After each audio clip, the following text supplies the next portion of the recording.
I opened a book one evening, expecting a love story. I found a war. Two families, the Montagues and the Capulets, carrying generations of hatred like an inheritance nobody remembered asking for. And then I met Romeo, young, restless, already convinced his heart was broken because a girl named Rosaline would not love him. I almost smiled. Then he went to the Capulet feast wearing a mask, looking for someone else. And there she was, Juliet, 13 years old, standing in a room filled with music, not knowing that one glance was about to change everything.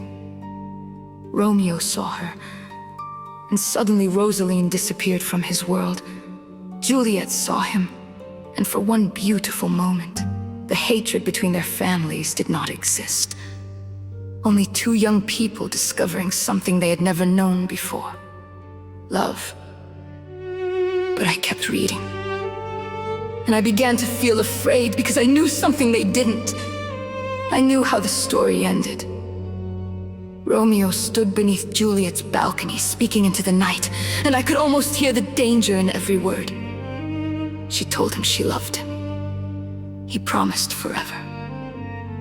And they decided they would marry. Not someday. Not when their families approved. No. Friar Lawrence agreed to help them, hoping their marriage might finally end the feud. For a moment, I believed him. Maybe love really could heal everything. Then Tybalt found Romeo. Romeo refused to fight. Mercutio did not. And suddenly the story changed. A sword flashed. Mercutio fell. And with his final breath, he cursed both houses. I remember staring at the page because this was no longer a romance. This was tragedy walking toward the door. Romeo killed Tybalt, and the prince banished him from Verona. Juliet had married Romeo that very day by nightfall. She was a wife without a husband, and I kept turning pages hoping somehow the author would change his mind. He didn't. Romeo fled to Mantua. Juliet was ordered to marry Paris. She refused, and desperate, she went to Friar Lawrence. He gave her a potion that would make her appear dead. The plan was simple. She would drink it. Her family would believe she had died.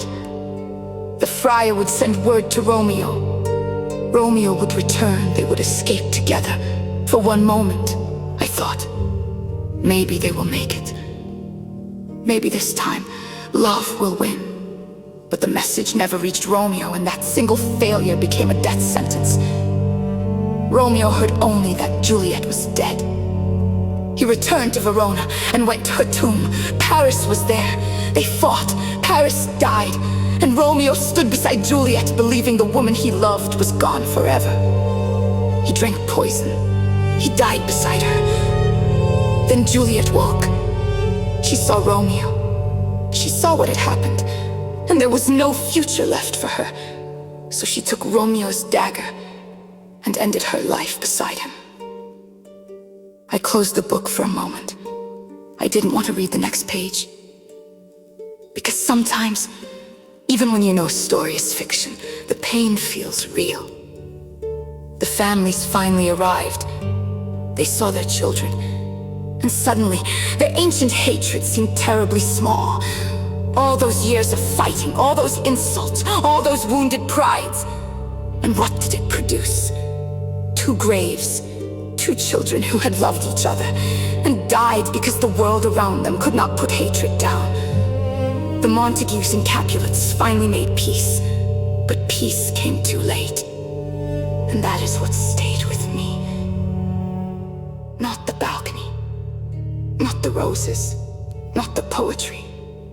The silence after the final page, because Romeo and Juliet didn't die because they loved. They died because love was surrounded by hatred, secrecy, violence, pride, and decisions made too quickly. I was only the reader. I could not warn them. I could not stop Mercutio. I could not save Tybalt. I could not deliver the letter. I could not wake Romeo before he drank the poison. I could had not reached Juliet before she lifted the dagger. All I could do was turn the pages and watch. Perhaps that is why their story has survived for centuries. Because somewhere inside it is a warning. Love is precious, but love needs more than passion. It needs wisdom. It needs patience. It needs truth. And sometimes, the greatest tragedy is not that two people loved each other, but that everyone around them forgot how to love. I closed the book.